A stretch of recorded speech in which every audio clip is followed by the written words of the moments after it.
Thank you very much. I wanted to begin with, but I don't have time. You know, there is a nice French joke against a stupid Englishman, directed a stupid Englishman who goes to a French restaurant and wants to impress them with his knowledge of French, but gets all the expressions wrong, and it's a wonderful whole line, like, the waiter asks him hors d'oeuvre, like, you know, appetizer, and he reads it literally, out of work, and answer, no, I'm not hors d'oeuvre. I have my job, I can pay for it, and so on and so on. And at the end, to impress them, saying good night, he wants to appear educated Latin, he says nota bene, you know, like good night. So okay, let me tell you a better one than in that mode. This man arrives at the University of, at the airport of Athens. I'm not fully awake yet. Arrives at the airport of Athens, goes to the immigration officer. Immigration officer says, nationality, German. Occupation, no, I'm here for holidays. But you Greeks have a limit of humor. I was once sitting beneath Acropolis in a restaurant, and they tried to convince me that there is a crisis in Greece. And I looked up and said, my God, you know Acropolis, my God, if you don't even have the money to renovate that building, it must really be a big crisis in Greece, you know. And they didn't find it funny. I don't know what problems you have. Sorry, now, I have a lot to say, so let's go to work. Seriously, I promise you, this may be bad news for you. Not even one joke. It is. And some stuff that maybe a little bit you already know, at least some of you, but I really want to go through this line of why Hegel today, and then to end up in an undecidable mood, what Hegel maybe or maybe not cannot think, what is the limit. Okay, I would like to begin with a guy with whom, of course, politically I don't agree, Robert Pippin, the American liberal Hegelian, but nonetheless, he did something wonderful in the last 2-3 years. He wrote 2 books on Hegel and, which are quite surprising. First, a book on Hegel and Western, wonderful reading of Stagecoach, Red River, and so on, a Hegelian reading, and then a book on Hegel and film noir. Now, a guy who does this cannot be a totally bad guy. So, in his book on film noir, Pippin describes the hero's predicament in a film noir. Yes, we are doomed. Fate pulls the strings. Every manipulator is in his or her turn manipulated. Every position of a free agent who decides his fate is illusory. But to simply endorse or assume this predicament is also an illusion, an escapist avoiding of the burden of responsibility. So, we have a double impossibility. We cannot escape from the clutches of fate. We are not free. But we also cannot escape from the burden of responsibility into fate. You know, this paradox of, yes, I'm not free, but the moment I subjectively say, haha, I'm not free, so what? It's also false. This, I think, is why psychoanalysis is exemplary of our predicament. Freud's lesson is that, yes, we are decentered, caught in a foreign cobweb, overdetermined by unconscious mechanisms, you know, all that rather stupid sounding today, Lacanian jargon, I don't speak, I am spoken, and all that stuff. The other speaks through me. But nonetheless, as Lacan always emphasizes, to simply assume this as a subjective position, for example, I don't know, I say something stupid, Kostas, in a totally justified way, criticizes me, and then to say, sorry, the big other is speaking through me, it's not me. So, you know, although you are not free, you are nonetheless fully responsible. This redoubled impossibility is what defines the status of the Lacanian real. As it was already mentioned a couple of times yesterday, real is inaccessible, impossible, but at the same time unavoidable, necessary. For example, jouissance, excessive enjoyment. Usually we only hear the poetry of, incestuous enjoyment is impossible, you cannot ever reach it, it always, like Alenka's mother, it always eludes you, and so on. But, you know, it's absolutely crucial to bear in mind that for Lacan, yes, We always miss the full jouissance, but at the same time, we cannot get rid of it. Maybe a more fundamental lesson by Lacan is how, no matter how you try to get rid of enjoyment, like all the obsessional rituals are destined to do this, it haunts you.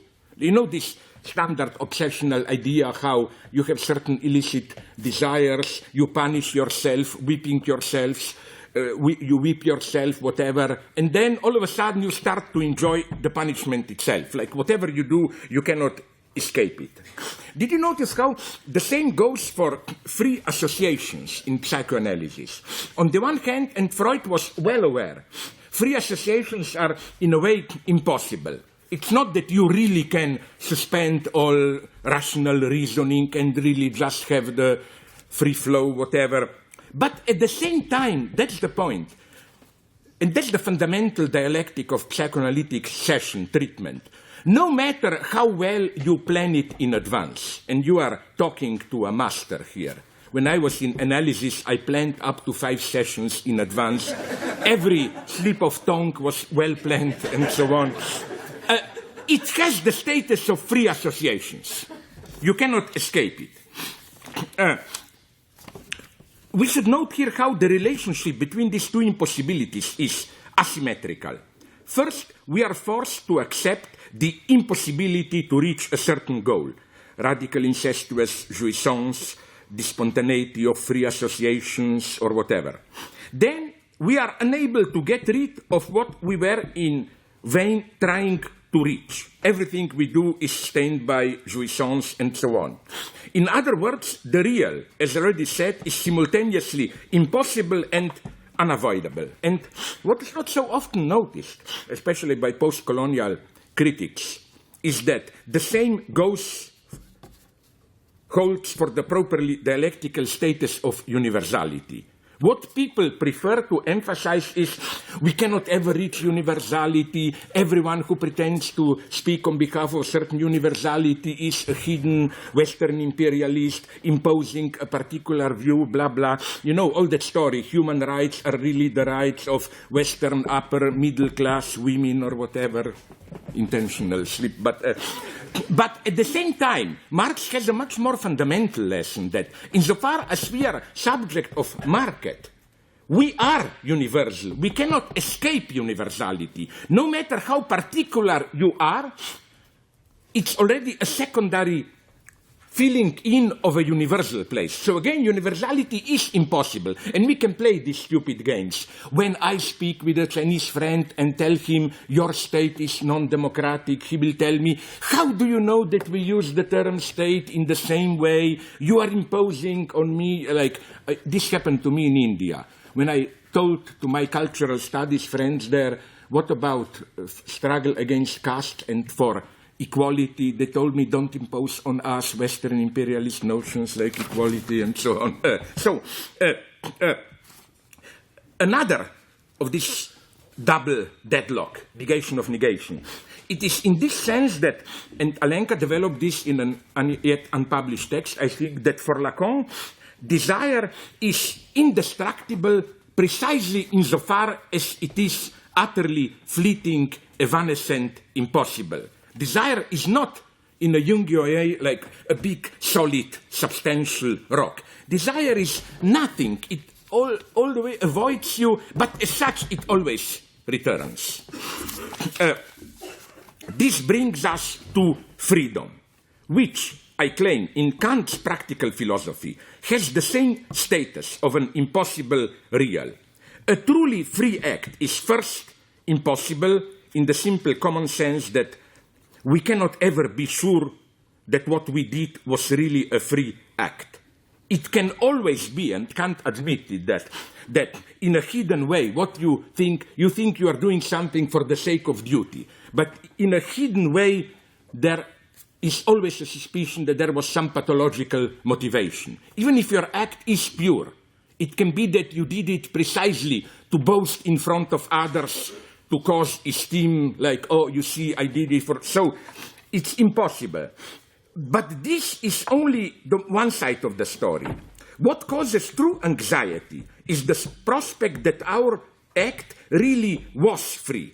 And this trauma is domesticated by reducing it to some pathological motivation. So what I'm saying here is, you see, it's not that we pretend to do a pure, free act of duty, but the analyst comes, ha ha ha, you were thinking of impressing your peers or whatever. No, a much more traumatic fact for Kant is that it's very difficult to accept the horror of a free act, and so release comes precisely from reducing it to something pathological. Don't worry, it's part of natural chain of causes, effects, and so on and so on. Kierkegaard's notion of sickness unto death relies on the same tension. One should be very careful here. Kierkegaard is not saying being mortal makes us causes anxiety, it's horrible. No, Kierkegaard's point is the opposite one.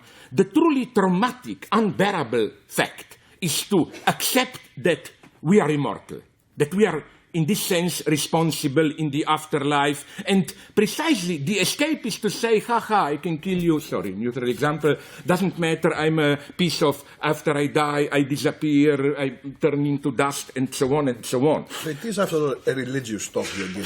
Sorry? It's Sunday, you're talking about immortality. Absolutely, but there are different, I will return to it later, immortalities. Yes. Let me go on. Now, a very simplified but I think pertinent dilemma. The topic of Hegel's materialism is maybe condensed in one simple question. Can the Hegelian movement of negation account for such weird redoubled impossibility, which is also a form of negation? Like, first I claim I am not free, I negate freedom, but then this very escape from freedom proves impossible. This same question can also be put in the terms of the relationship between the Hegelian negation of negation and Lacan's couple of alienation and separation. For Lacan, alienation of the subject in the symbolic order is constitutive of the subject.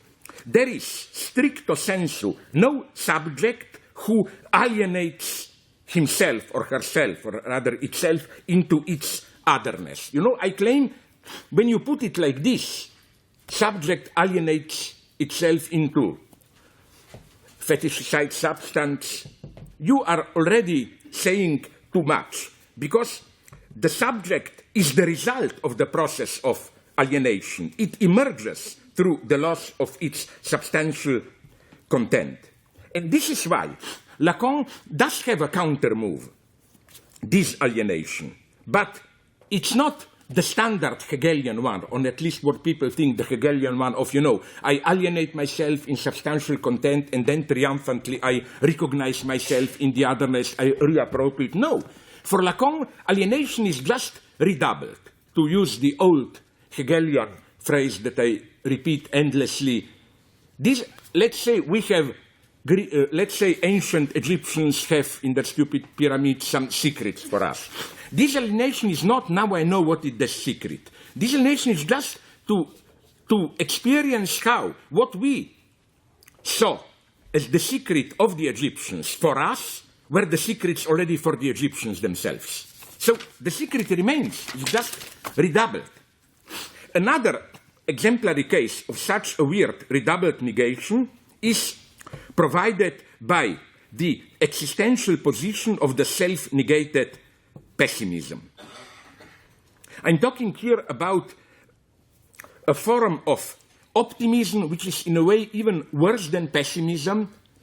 This was developed by our, Alenka's and mine, good friend Aaron Schuster, American Lacanian. He had some Deleuzian deviation. He is cured now of them, I think. Who developed this idea that there is a breakdown of the principled form of pessimism when, in a weird, e pur si muove, it still goes on, when life goes on, too weak even to follow consequently its self-renunciation. So again, this optimism is not the usual Hegelian negation of negation, like first we are optimists, then we have to accept the gap, the failure, and that would be the usual wrong idea of Hegel. somehow we see how our very defeat contributes through the cunning of reason to some greater cause, so we get a mediated optimism. No. What we get is a different movement. First, optimism is negated. The subject assumes the insight into how, to cut it short, life is shit. But then, the very form of principled pessimist position is negated. You know, even to claim life is shit is too much of a principled position to assume when you really existentially think that life is shit. When you think that life is shit, if you really think it, it's too much to kill yourself or to negate it. Life goes on in a weird, optimistic way where it's such a shit that I don't even have the strength to terminate it. Here is Schuster's wonderful, half-a-page quote, description of this existential position. Optimism, this radical, crazy optimism, is not the opposite of pessimism. It has no positive substance or consistency, no resilient spirit that could stand on its own. But it is a further elaboration of pessimism's relentless negativity. It is what is subtracted from the nothingness of pessimism, the thorn that doesn't allow pessimism to comfortably settle into itself, to vanish into its own nihilism, yet without converting it into its opposite. Against this common sense, one should defend the mad idealist claim that the concept of pessimism is correct and life itself is wrong. If there were any ontological justice, the human species would disappear in a puff of logical smoke, like the computer in Star Trek that explodes when ordered to solve a logical paradox. The fact that life doesn't do so does not refute pessimism, but requires us to admit a certain ironic twist. Rather than the proof of an indomitable vitality and richness, this clinging to life is the supreme ontological injustice, a violent perturbation of the self-cancelling nothing. End of quote. And again, I will just briefly mention it, how the same goes on for immortality, not only in the already described Kierkegaardian sense, but also in the sense of the undead and so on and so on. Immortality, mortality, but then there is some immortality which is even lower than mortality itself, vampires, undead, and so on and so on. Okay, so again, my question is, where does Hegel stand with regard to all of this? Can a Hegelian mechanism, the basic formal matrix of the dialectical process, can it account for this strange, what I called in one of my earlier books, downward synthesis, where the third term is not some kind of a higher synthesis, but the lowest of the lowest, as it were. Let me approach this topic through another point, through a detour.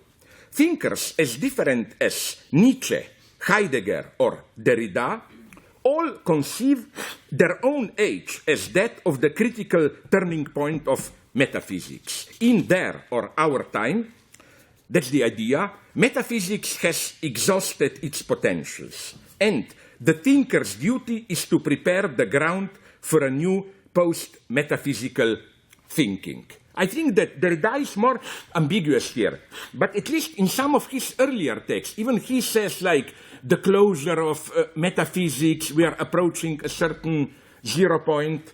With Heidegger, it's evident technology as the exhaustion of possibilities, and metaphysics. More generally, the entire Judeo-Christian tradition, up to our postmodernity, is determined by what I'm tempted to call the Hölderlin paradigm.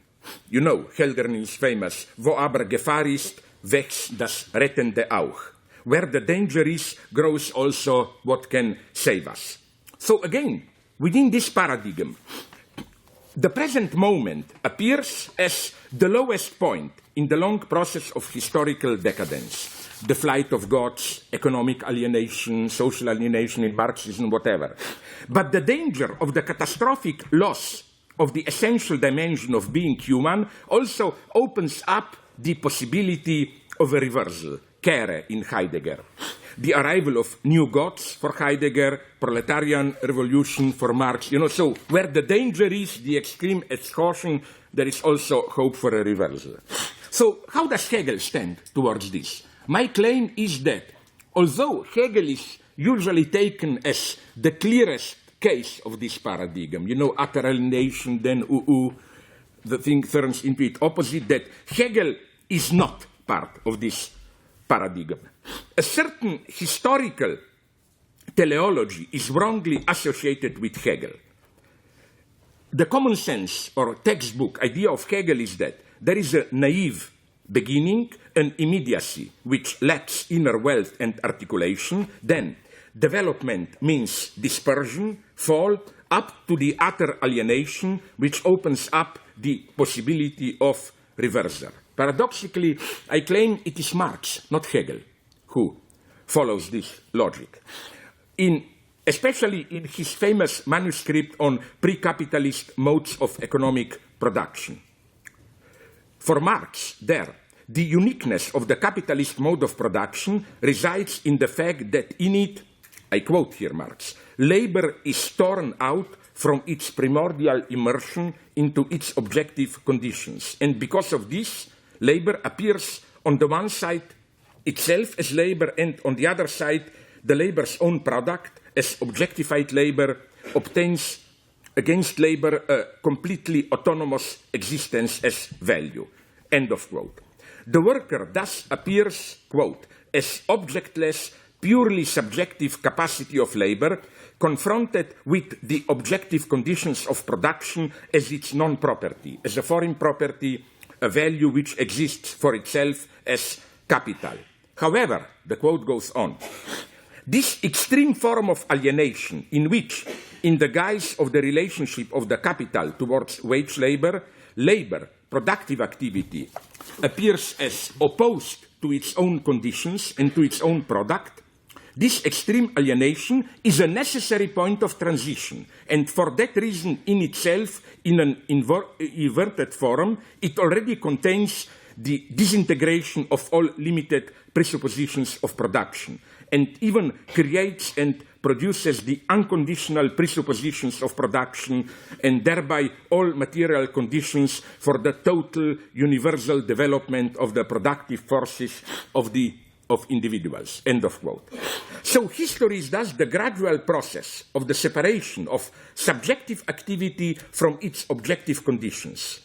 That is, from its immersion into the substantial totality. This process reaches its culmination in modern capitalism with the emergence of the proletariat, this substanceless subjectivity of workers totally separated from their objective conditions of work. This separation, again, is already in itself their liberation because it creates this free point of pure subjectivity as a point of reference, standpoint from which collective subjectivity can reappropriate the alienated objective conditions. And of course, that's the Hölderlin paradigm of Marx. Today we are approaching that point of possible reversal. But again, is this process of subjective division, alienation, and then the final reversal really a Hegelian one? The first thing to note is that this kairos position of finding oneself just before the reversal of danger into redemption is never that of Hegel. The Hegelian historical moment is not the moment of the highest tension when the teleological resolution seems near, but it is Hegelian position, specific historical experience, I claim, is the moment after when the resolution is accomplished but misses its goal and turns into a nightmare. At this moment, the Hegelian problem is how to remain faithful to the original goal of liberation, how not to turn towards a conservative position to say, it was a mistake, nihilistic mistake. Hegel's innermost desire, however weirdly it may appear articulated, is, for example, precisely apropos French Revolution. It's absolutely not and never to dismiss the French Revolution as a great mistake and claim we Germans will do it without cutting heads. No, you don't do anything without cutting heads. No. Hegel's position is precisely how, at the very moment when liberation, obviously, in some sense for him, through Jacobin terror, goes wrong, how to nonetheless save the day through repetition and redeem its, to use the Marxist term, rational core. And I claim this is why our moment is still Hegelian. What Hegel called absolute freedom and terror was a pretty mild thing compared to what the greatest genius of humanity, Comrade Stalin and others did in the 20th century. Like, never forget, before lambasting on Jacobins, that they were simply overthrown by a vote in Assemblée Nationale. I would like to see someone doing this in Supreme Soviet, like voting against Stalin. No? So what I'm saying is that this maybe is the lesson of the terrifying experiences of the 20th century. We should return from Marx back to Hegel, from Marx's revolutionary eschatology back to Hegel's tragic vision of a history which forever remains radically open, since the historical process always redirects our activity into an unexpected direction. Perhaps the left should learn to assume fully the basic alienation of the historical process. We cannot control the consequences of our acts, not because we are just puppets in the hands of some secret master or fate which, hidden behind the curtain, pulls the strings, but for precisely the opposite reason. There is no big other, no agent of total accountancy who or which can take into account the consequences of our acts. This acceptance of alienation, therefore, in no way entails a cynical distance. It implies a fully engaged position, but a position aware of the risks involved. There is no higher historical necessity whose instruments we are, and which guarantees the final outcome. All we have is our activity open to all the risks of an open, contingent history. Or, to put it at a more conceptual level, this means that the conclusive moment of the dialectical process is not a synthetic unity, a return at a higher level to some form of the one. For Hegel, alienation is also, I claim, constitutive of the subject, in the radical sense that subject does not pre-exist its alienation, but emerges through it. This is an important point. For Hegel, it's to fetishize, the subject already too much to claim subject alienates itself. No, it's only nature that alienates itself from itself. And, the self in self-alienation is nature, not subject. Subject is the outcome of the self-alienation of nature. So again, as I already said, here things get interesting because, of course, we should assert some kind of irreducible alienation. But don't be afraid. It's not the Marxist alienation where some big other substance controls us. No, that's precisely the illusion. Alienation can be overcome, but precisely in the sense of the Marxist alienation, where fate, market, whatever controls us. What we can do is to see how, as Lacan would have put it, the big other doesn't exist. For example, in history, there is no higher historical necessity, substantial historical agent, world spirit, and so on. I'm here totally against Charles Taylor and that naive subjectivist reading of Hegel, as if Hegel thinks that above us individuals there is some kind of absolute subject who pulls the strings behind. But nonetheless, because self-alienation of nature is constitutive of subject, when you break out of alienation, again, you don't get this overblown narcissistic subject who appropriates the other. You just get the gap is displaced. The gap, this is how I think we should reread this alienation, not in the sense that we abolish the gap, but in the sense that when we experience ourselves as alienated from the other, that we see how this alienation should be displaced into the other itself. There is no other, substantial other with regard to whom we are alienated. The gap is redoubled. And now a little bit more of philosophy. This brings me again to Heidegger. What we confront with late Heidegger is, I think, the problem of historicity at its most radical. I think, if you ask me, that Heidegger is the most radical imaginable philosopher of historicity. In what sense?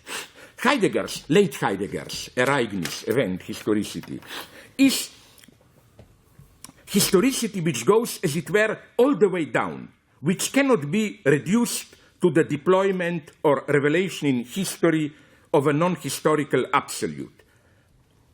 To put it in not quite appropriate terms of German idealism, Heidegger's achievement is to elaborate a radically historicized transcendentalism. The Heideggerian historicity is the historicity of transcendental horizons themselves, of the different modes of the disclosure of being, with no agent regulating the process. Here one should defend Heidegger. Ereignis is not some hidden god who said to humanity, here now you have the message Aristotelian for antiquity, it's the modern era, now I'm sending you the message of subjectivity, technical exploitation of nature.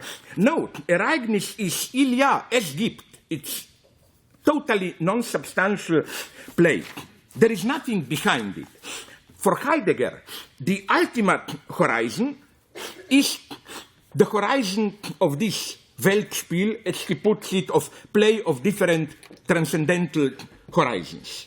Like, for example, which is why, for Heidegger, at a much higher level, Heidegger does the same thing, I claim, as a somehow ridiculous figure of West Coast American pseudo-follower of Foucault, who, I tried it once, tried to ask a Foucauldian discourse analyst, what is this table?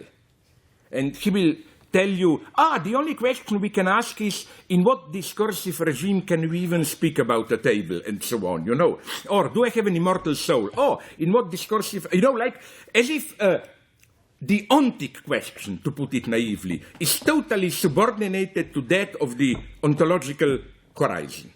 And Heidegger is here consequent. That is why for Heidegger, the ultimate catastrophe is always the ontological one. And he likes to repeat this courageously, even apropos of the threat of atomic catastrophe. No? He says that, for example, or ecological catastrophe, he says openly that the true catastrophe is not if humanity will destroy itself ontically on our Earth. The true catastrophe already happened the moment we dwell in the technological universe, and so on. But now comes my problem. Nonetheless, this will sound a naive reproach, but it's incredible, and I not only checked it up myself, looking for these places, but asked some people who know better Heidegger than me, and they confirmed to me how, from the very beginning, okay, not quite the beginning, Sein und Zeit, till the end, Heidegger was bothered by this residual question. Because he knew very well, he was a serious philosopher, that transcendental constitution is not creation. It's just the opening up of a horizon of disclosure of being. So Heidegger was again and again raising, and I love him most at those points, this totally naive question. Okay, but the objects, the way they appear to us always within a certain world, horizon of meaning, and so on. But what or how are they, or in what sense they dwell? We cannot talk of existence, because existence is for Heidegger always within an ontological horizon. Outside this horizon, this question persists throughout. For example, from 1931, in a letter to Elisabeth Blochmann, Heidegger writes, I often ask myself, this has for a long time been a fundamental question for me. What nature would be without man? Must it not resonate through him in order to attain its ownmost potency? I claim that here Heidegger almost rejoins late Schelling or Benjamin, you know, Benjamin's idea of how, for example, the well-known passage from Benjamin, the past carries with it a temporal index by which it is referred to redemption. There is a secret agreement between past generations and the present one. Our coming was expected on earth. So, what Heidegger is hinting at is that we should bring this logic to the end. It doesn't hold only for human history, that like later the last big revolution will retroactively redeem earlier revolution, but that it holds even at a more radical level for the very relationship between what in inappropriate terms we call human being and nature. That is to say, back to the quoted passage from Heidegger, one should note that this passage about what is nature outside humanity, with no relation to humanity, is from the period immediately after Heidegger's lectures on the fundamental concepts of metaphysics from 2930, where the same question is also formulated as a Schellingian hypothesis that perhaps animals are in a hitherto unknown way aware of their lack, of their poorness, so that there is an infinite pain pervading the entire living nature. Quote from Heidegger, if deprivation in certain forms is a kind of suffering, and poverty and deprivation of world belongs to the animal being, then a kind of pain and suffering would have to permeate the whole animal realm and the realm of life in general. What I want to do is to save this Heidegger from the obvious temptation of some New Age mystical reading or whatsoever. The choice Heidegger is confronting here is the following one.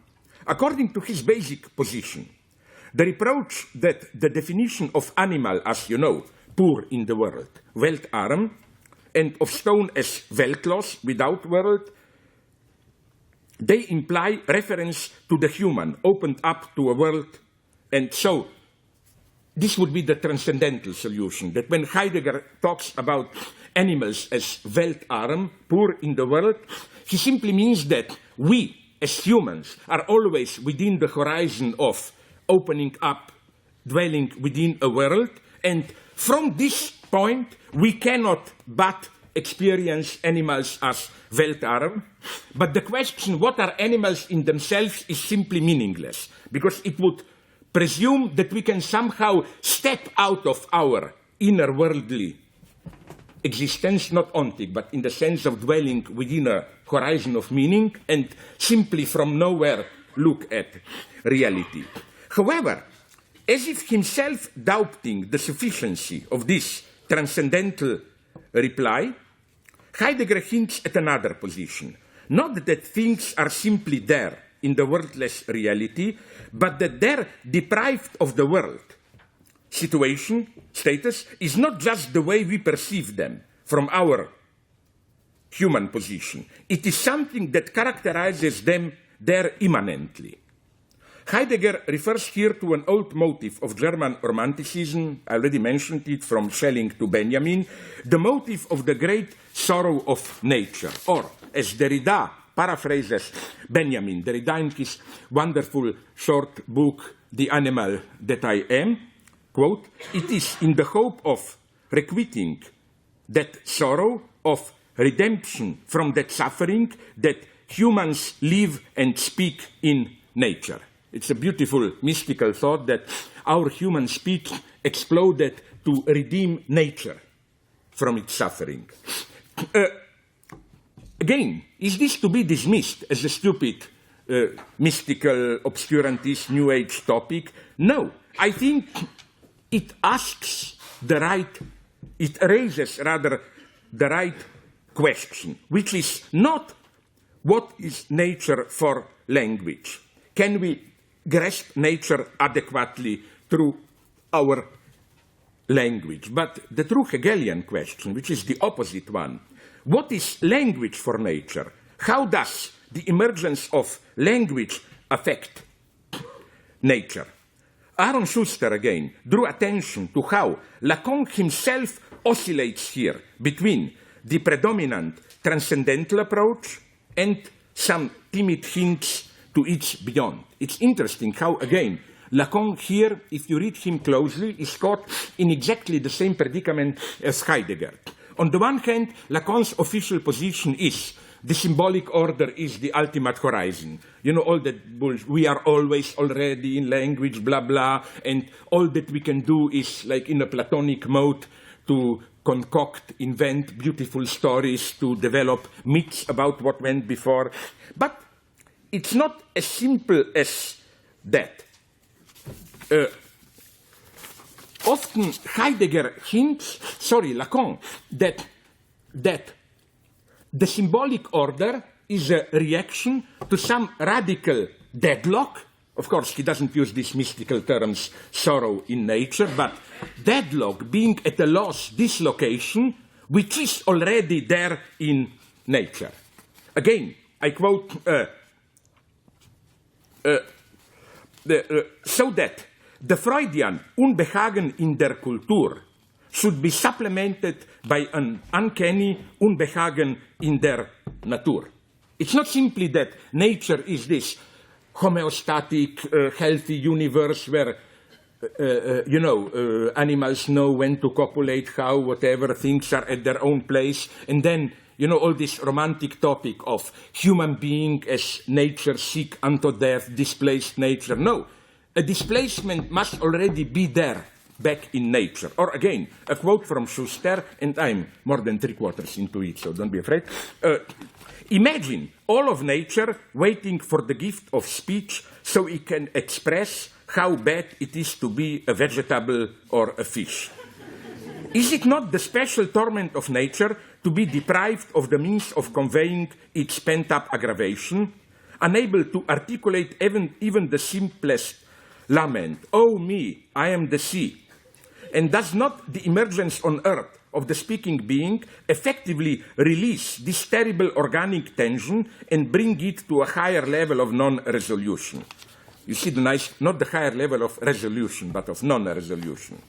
While there are some intriguing passages in Lacan's seminars where he speculates on the infinite pain of being a plant, raising the possibility of an Unbehagen in der Natur, for the most part he conceives the relationship between nature and culture to be the one of radical discontinuity. End of quote. So again, you see how Lacan works. On the one hand, you have this eternal poetry of dislocation of sexuality in human species in contrast to poor animals who nonetheless have instincts which are embodied knowledge, which tell them when, how to copulate, and so on, which is why, along these lines, Gerard Weitzman, a Lacanian, tried to account along these lines for our fascination with all this infinitely boring. I think that I am here in a Goebbels mood. They should be burned publicly. You know, these animal life documentaries on nature, National Geographic. The fascination of them truly is that, animals, somehow it's a universe which works, You don't have to write love letters, instincts tell you, now I screw you, then whatever, no? And I think we should go here even a step further. When you watch in these ambiguous channels like National Geographic, sometimes they also have reports on human communities. But usually it's some isolated Alaskan or Midwest small town which is treated precisely as a small animal kingdom, where local Americans know, now I get drunk, now go to the store, or to go to the end, now I buy a gun and go to a school and kill half of them. It's all part of natural balance. But I think, and here I refer to, did you already publish it, or am I still free to appropriate it myself, Alenka? How Alenka developed this point, how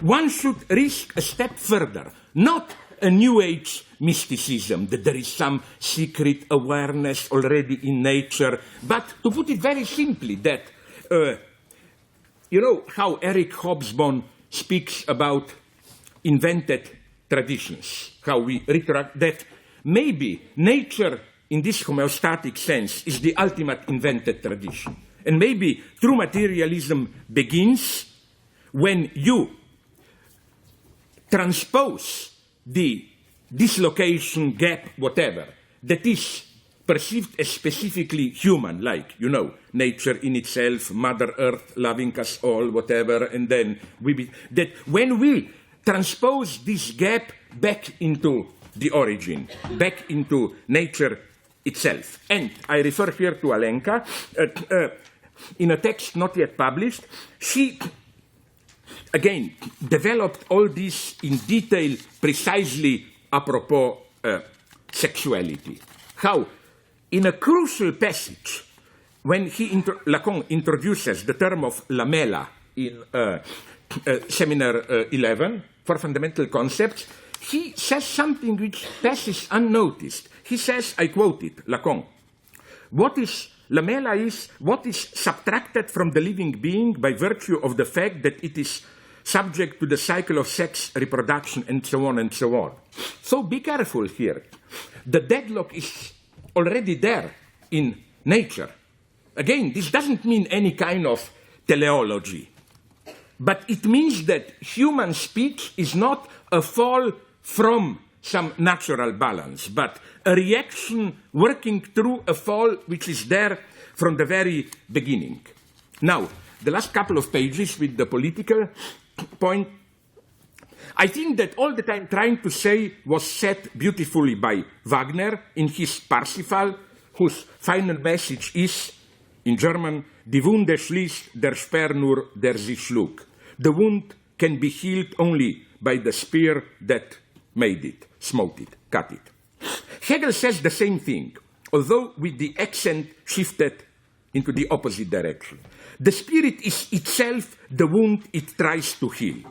That is to say, what is spirit at its most elementary for Hegel? It's the wound of nature. The spirit of human subjectivity is the power of differentiating, of abstracting, of tearing apart, of treating as self-standing what in reality is part of an organic unity. Spirit is nothing but the process of overcoming natural immediacy and organic unity. The process of mediation of this immediacy. So, spirit's return to itself creates the very dimension to which it returns. At a more formal level, in his Logic of Reflection, at the beginning of Book 2 of Logic of Essence, Hegel uses the unique term that I mentioned yesterday in debate, absoluter Gegenstoß, recoil, counterpush, counterthrust, or I prefer the movie Counterpunch. A withdrawal from that creates what it withdraws from. A quote. Reflection, therefore, finds before it an immediate which it transcends and from which it is the return. But this return is only the presupposing of what reflection finds before it. What is thus found only comes to be through being left behind. The reflective movement is to be taken as an absolute recoil, absoluter Gegenstoß, upon itself. From the presupposition of the return into itself, that from which essence comes, and is only as this return, for this presupposition is only in the return itself. End of quote. absoluter Gegenstoß thus stands for the radical coincidence of the opposite, in which the action appears as its own counteraction, or more precisely, in which the very negative move, lose, loss, withdrawal, generates what it negates. Now, I come to my final political example, which some of you maybe know. I mentioned it yesterday. I want to elaborate it a little bit more in detail. It's the example that I repeat all the time about from a visit of mine in India 2 years ago, when, in a debate, some Indian cultural theorists complained that the fact that they are compelled to use English language in debating with me or even among themselves is already a form of cultural colonialism, censoring their own true identity. Their line of argumentation was something like, we have to speak in an imposed foreign language to express our innermost identity. And does this not put us in a position of radical alienation? Even our resistance to colonization has to be formulated in the language of the colonizer. My answer was, yes, but this imposition of English, a foreign language, created the very X which is oppressed by it. Because when you feel oppressed, you should note that what is oppressed is not the actual pre-colonial India, but an authentic dream of a new universalist democratic India. And this dream emerges through very colonization. Malcolm X, one of my authentic heroes, the one, Denzel Washington, to put it in human terms in the film, was following the same insight when he adopted X as his family name. It's not as some commentators wrongly think that he was fighting on behalf of the return to some primordial African roots and X stand for, you see, evil white men deprived us of the very roots. No, he was well aware that this X meaning through enslavement, white people deprived the blacks of their particular roots, that this very gap, hole in their particular identity is what also offers a unique chance of universalist position and thus freedom. He saw in this X the resource, or literally he was a Wagnerian. Die Wunde schließt, die Wunde of colonization schließt only even more radical colonization, like don't bemoan lost roots, screw the roots. Your roots are white man's imagination, which is literally true in South Africa. Remember, that's the wisdom of Mandela. When South Africa was approaching apartheid, who was playing the black roots card? Buthelezi, the king who was on the payroll of the white majority. You should never forget this, that against people like Homi Baba, who claim that imperialism is imposing on us. No, imperialism is inherently multicultural. Imperialism wants the other to retain its original roots, and so on. So let me go on. What does this mean? And please, I'm not lying. We thus get the structure of a dialectical process which is radically different from the triad of some substantial immediacy, alienation, and then reconciliation in a higher unity.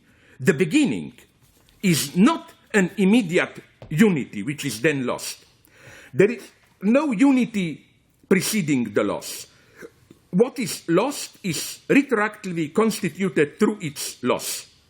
Reconciliation means, in this case of Indians, the reconciliation with English language, which is to be accepted not only as the obstacle to a new India, but as an enabling medium, as the positive condition of liberation.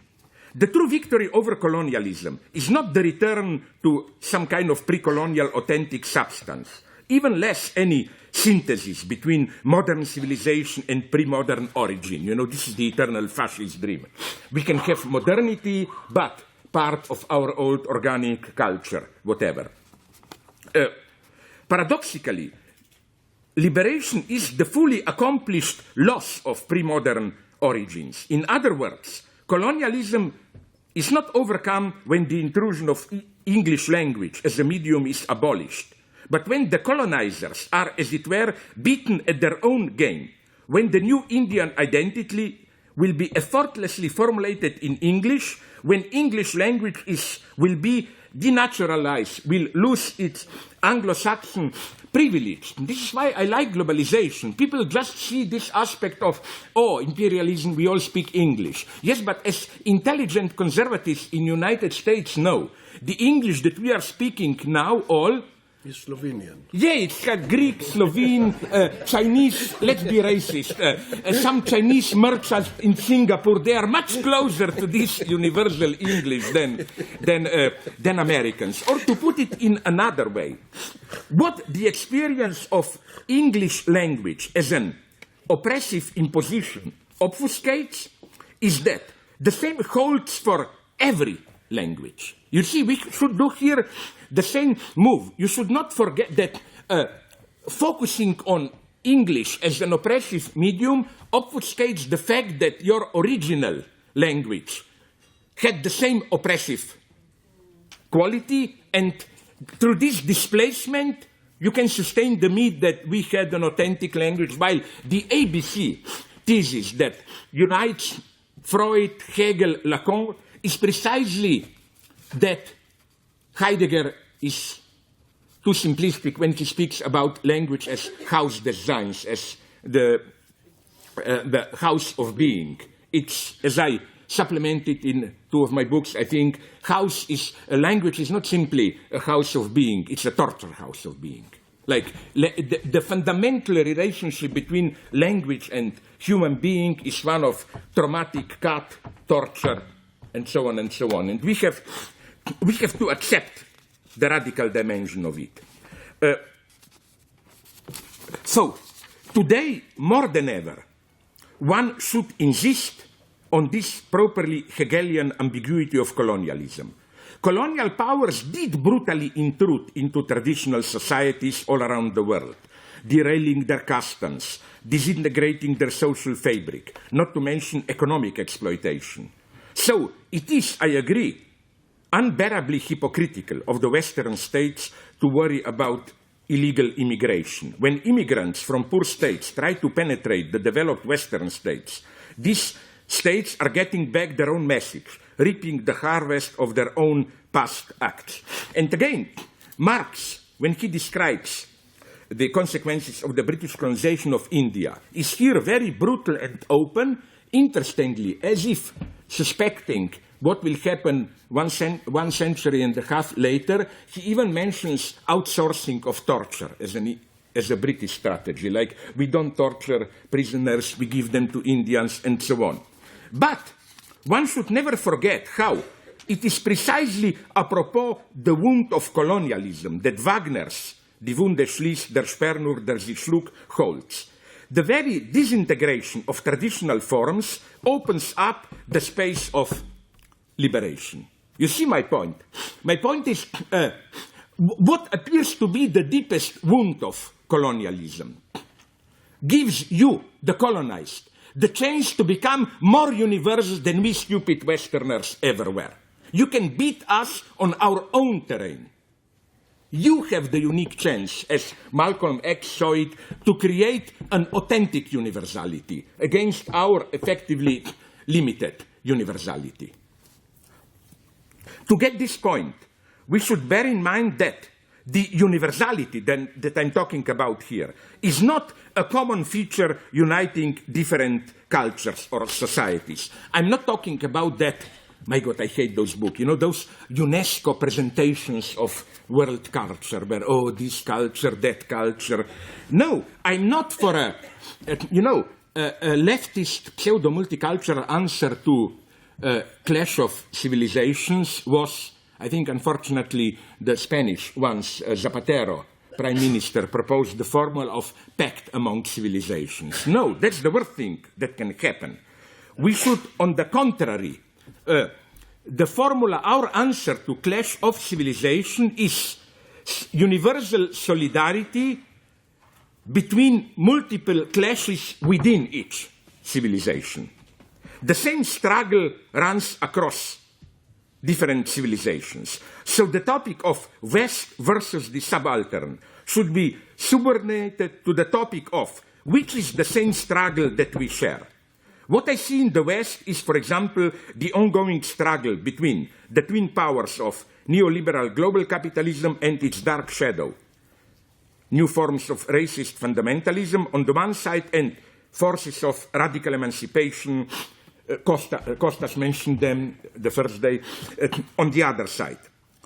And whenever there is political struggle outside the West, my question is, can my struggle and their struggle become moments of the same struggle? And this is why I think there is nothing imaginary, but an authentic universality in how, when you had demonstration on Tahrir Square in Cairo, protests in Greece, anti-racist struggle in Africa, up to Naxalite guerrillas and Dalit awakening in India, that we immediately feel solidarity. I don't think this should be dismissed and some, imaginary solidarity obfuscating deep differences. No. There is a real in this universality. So, I do not see India versus Europe. I see the same struggle here and there. My India is not the India of Brahmin cultural studies, but the India of Saroy Giri and other of my leftist friends. My India is not the India of Gandhi, but the India of Ambedkar. My India is maybe, up to a point, I don't know enough of it, but even maybe the India of Naxalite rebellion. Yes, this gesture is offensive, what I said now, but offensive against whom? Against the enemy, because we do have enemies. I would like to conclude with this apparently non-Hegelian thought that is emphasized by Badiou. You know, in today's politically correct times, it's even dangerous sometimes to say this, as if, no, when you speak about enemy, you castigate, fetishize the other. No, we do have enemies, and enemies are especially dangerous when they think they are working for our own good. This is what unites Stalinism and neoliberal market universalism. They are telling us, okay, half of the people will lose jobs, but in the long term, it's for their own good. So, for the same reason that we should reject the justification of Stalinist crimes, I think I used this in a comment for Guardian. Maybe you remember it, that wonderful phrase by Turkish communist writer Panayit Istrati. He visited Moscow in mid-30s and got, of course, into a debate about the Stalinist purges. And some Stalinists told him, but that's the price of our progress. And he evoked, as Stalinists like to do, some obscene proverb, you cannot bake an omelette without breaking some eggs, no? Incidentally, a friend of mine, a Slovene Lacanian, now looked into it and found that among Yugoslav communists, the obscene proverb used to justify crimes was usually a sexual one. Like Yugoslav big leaders, like Edvard Kardel, the leading, like to use the word like a wimpy boy never got to sleep with a girl or whatever. Okay, what I want to say is that what happened is that after hearing this, maybe you know, but it's a wonderful reply. Oh, you cannot make an omelette without breaking eggs. You know what Panayit Istrati answered? Yeah, I got your point. I see broken eggs all around, but can you finally show me the omelette? Where is the big omelette? And that should be our answer to Neo. Yes, we see all around Greece, Slovenia now, Spain, here, we see broken eggs everywhere. Show us finally the fucking omelette. No, that would be Hegelian answer. Thank you very much.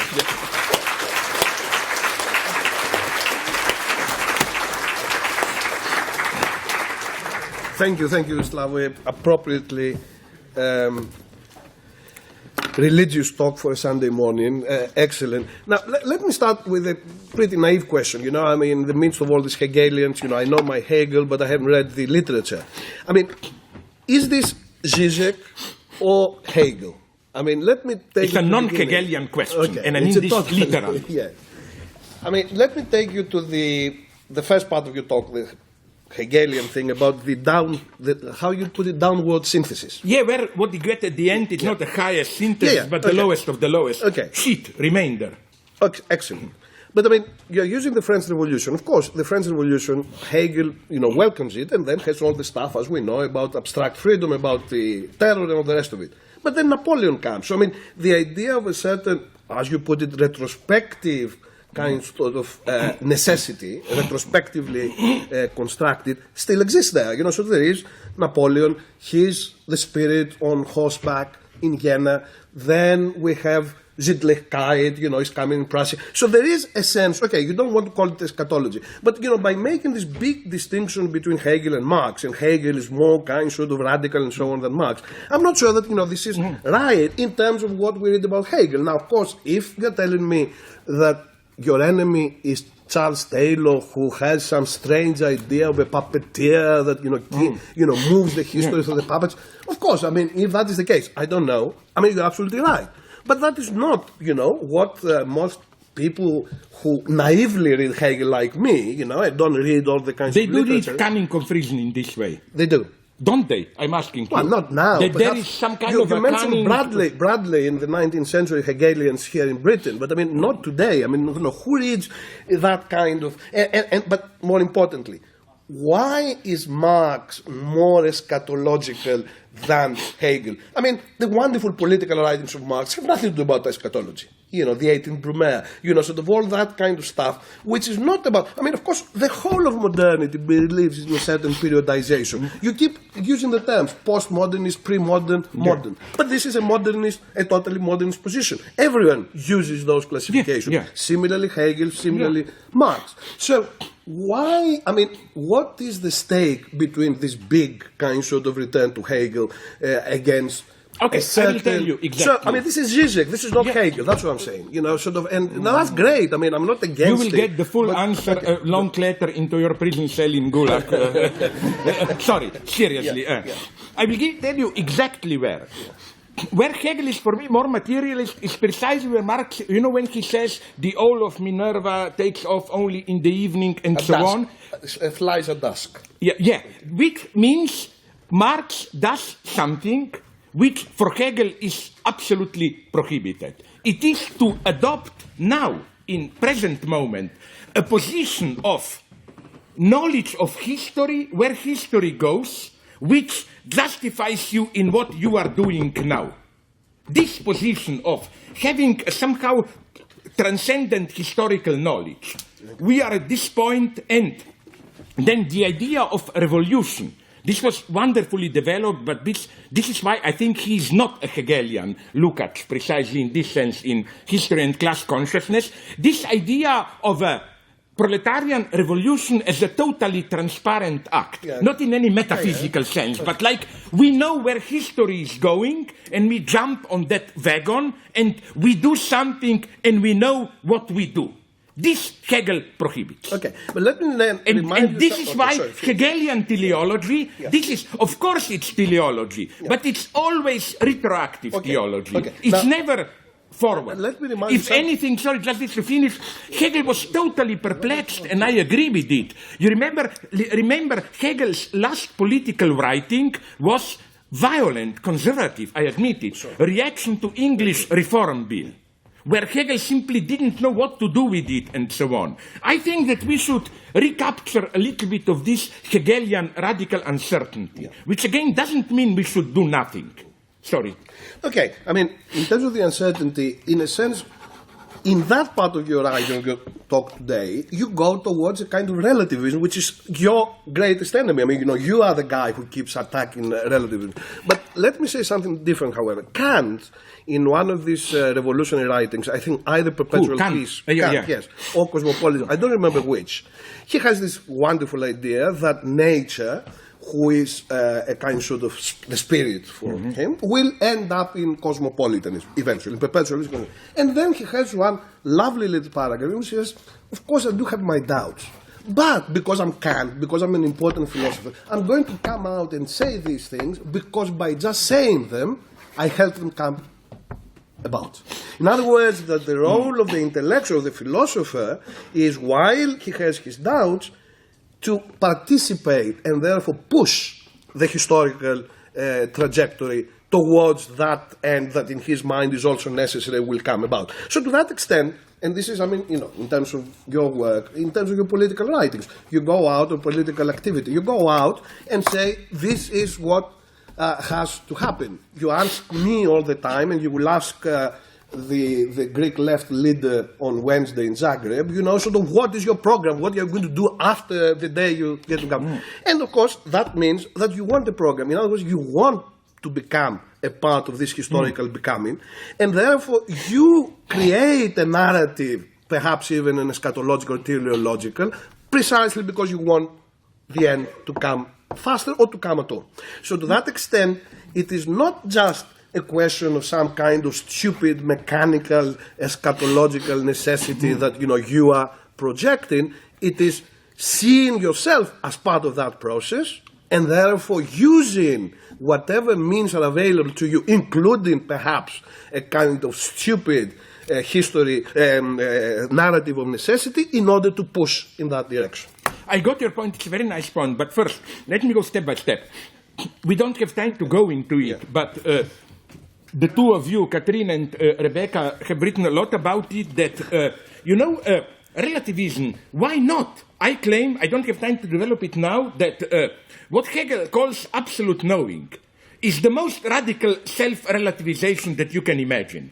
Absolute knowing is not I know everything, because for Hegel, and Lukács develops this nicely in History and Class Consciousness, for Hegel, the problem with relativism is not that it's relativist, but it's not relativist enough. It always presupposes a kind of outside meta position from which you see the relativity. Absolute knowing means when you yourself fall fully into relativism so I don't see any problem there. Again, what you said about politics, yes, but all I want is this type of that we fundamentally accept that the result is radically unknown. That we don't dismiss the fact, I'll put it like this.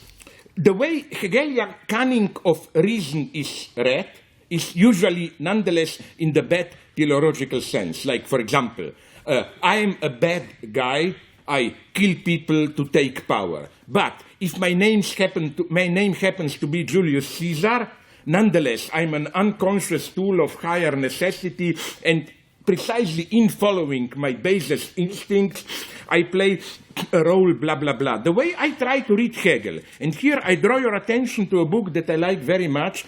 This is, after the ladies we have here, maybe the last man who wrote a good book on Hegel, Gérard Lebrun, his two books, that Hegel is not saying this. Hegel is saying no. For example, Lebrun takes the case of Rubicon. It doesn't mean it was destined from the very beginning for Julius Caesar to cross Rubicon. No, at that time he had the freedom. But to put it in these wonderful dialectical terms, once he crossed Rubicon, crossing Rubicon retroactively became his fate.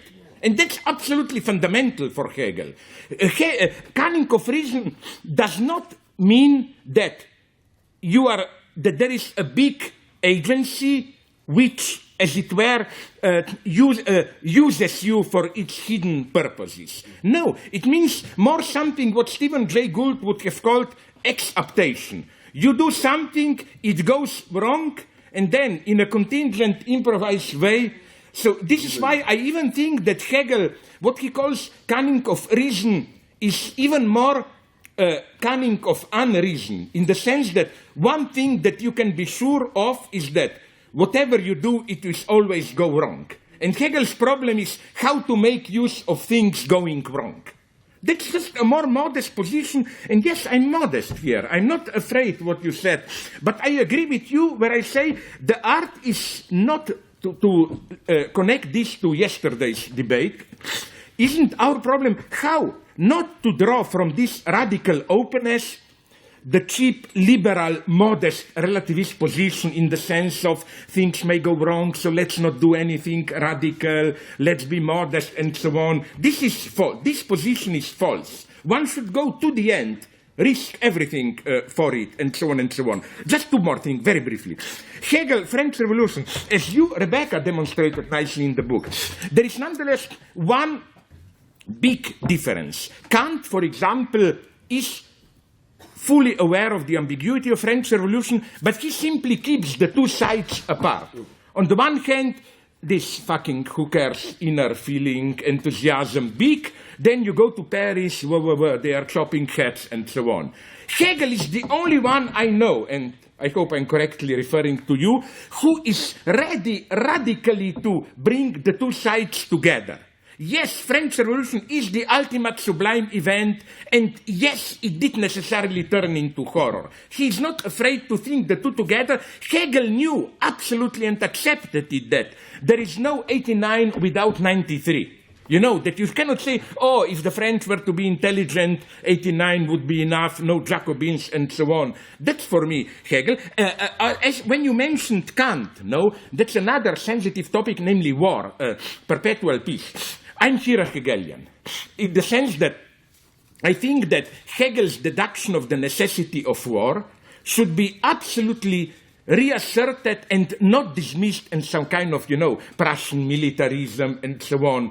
It's a wonderful case of how, for Hegel, the end of history doesn't mean some perpetual inertia of some well-ordered bourgeois state, abstract negativity, and you also, in the necessity of war, you find something very strange in Hegel. You find almost something like a non-dialectical repetition. War has to erupt, but not in any progressive sense. Wars are always the same. So we have here something that, again, shouldn't have happened in Hegel. At the ultimate point, the end of history, war returns. War is abstract negativity, but again, not in a progressive sense. It's not that through this war you get a higher war or whatever. And I think that we should focus. That's what I try to do with my tiny big book of 2 pounds, less than nothing. For example, I found a similar moment in Hegel's theory of madness. He says the threat of madness is always here. It's never aufgehoben, in the sense of, there is a moment of madness to become a rational being. Hegel has deeply in himself this idea that the threat of abstract negativity is never, in a simple, maybe pseudo-Hegelian sense, aufgehoben in some final concrete unit. It stays there as an enabling ground. Now, I'm not saying here, with Alenka and my Slovene gang, we are here, like the party hasn't yet decided what is true. How should I put it? Where do we exactly stand with Hegel here?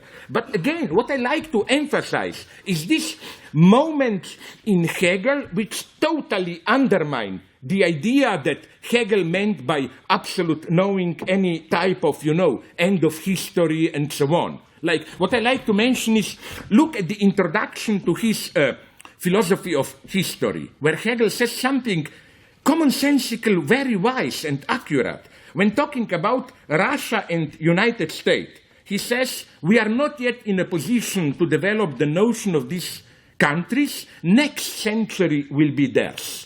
It's not so stupid, no? In 1815 or when, to say that the 20th century will be Russian and American.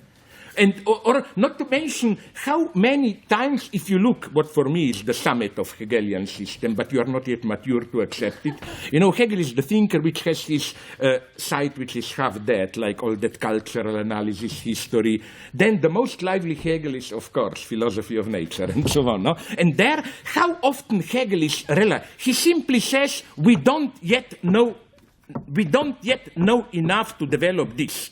Now, I'm not trying to draw any big conclusion of this. Just I see in this proves that what Hegel meant as absolute knowing is what you, Frank, mentioned with this Entschlussstaat and so on. It's an existential position which has absolutely nothing to do with finally we reached absolute or whatever.